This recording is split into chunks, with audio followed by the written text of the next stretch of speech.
Hello everyone, and as always, welcome back to my channel. Or if it's your first time, welcome to my channel.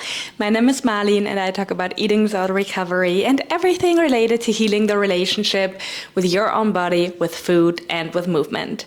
And let's dive right into the topic as we always do. And today I want to talk about the real reason why I talk about eating disorder so much. The real reason why I wrote 2 books about it, one in German and one in English, and I know that a lot of you guys have read them. So I just want to be really honest. As most of you, if not all of you know, I had an eating disorder for 10 years, and yes, of course, that is the main reason, but there is way more to it.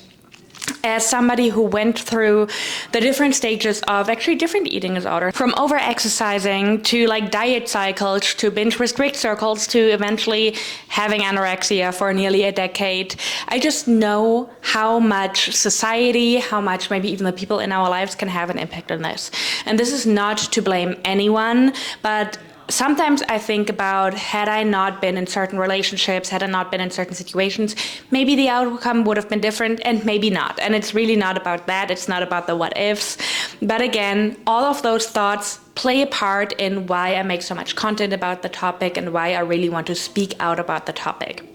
So if you've had an eating disorder for so long, which I know a lot of people who are watching here experience that or are still experiencing that, you build a lot of different opinions, you have a lot of different emotions as to certain topics. You know how easily you can get triggered. You know how like certain things that are going on in society, certain comments can make you feel. So of course your emotions towards those things are very different from somebody who's never experienced that. And I remember having a lot of conversations to certain people in my life about that, and they kept telling me, well, you just have to get used to it. You can always get mad about certain topics, like other people live their life too, and all of this is true. I'm not saying that anything of this is not true, but at the same time, my emotions towards certain topics were, especially when I had an eating disorder, just really high, and I got very easily triggered.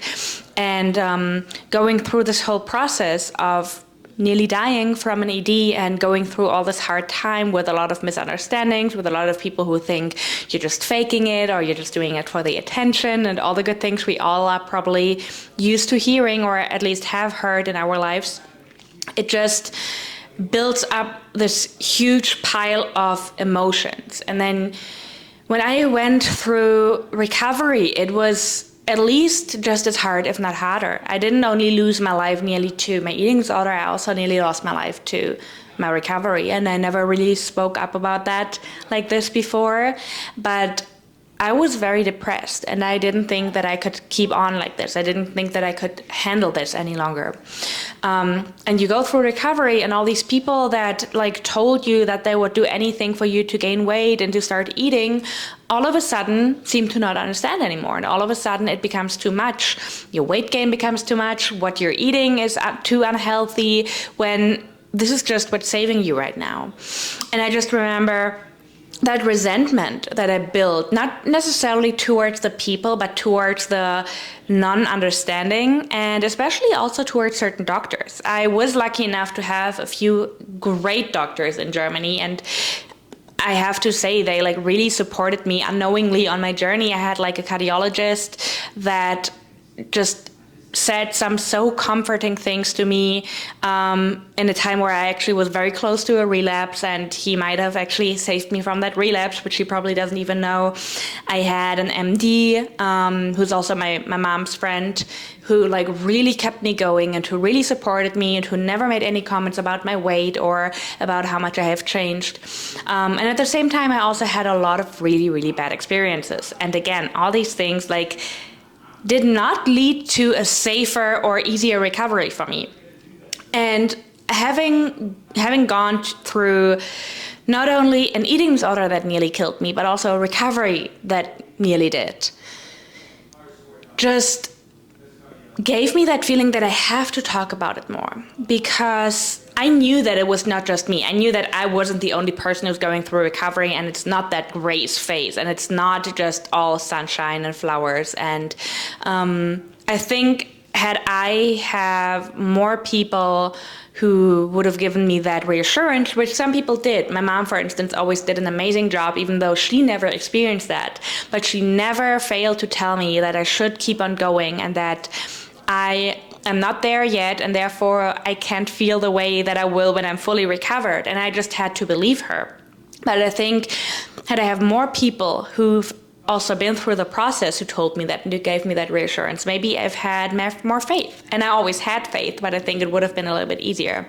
So I would say the main reason for me to talk about those things is, of course, because of my own story. I'm not going to lie. It's not just because I'm super passionate about the topic and that's it. It is because of my own story and because I know how it feels. But it is also to share that this is for many people, not for all of them. Of course, I also know a bunch of people who never had to go through that kind of recovery.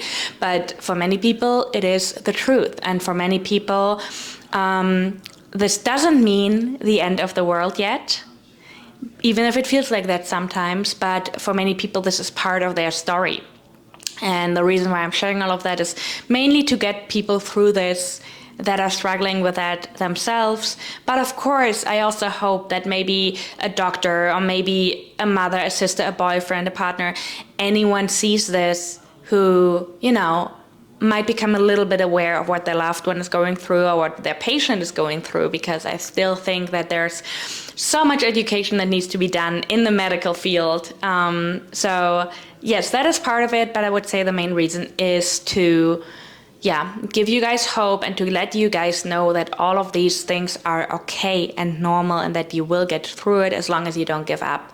Because I didn't know that for sure. You don't know that for sure. Nobody can promise you anything, but I will tell you that I most probably felt very similar to what you're feeling. And I never, ever, ever thought that things would get better, and they did. So that's basically the reason for why I'm talking so much about the topic. I know this video was a little bit different than my other stuff, but I needed to get that out because I feel like I've never been so honest about it. And even though it's scary, it's also part of my story, and I want to be more honest about those things too. So I really hope that helped. I really hope it got to the right person today. And thank you for watching, guys. I will see you in the next one.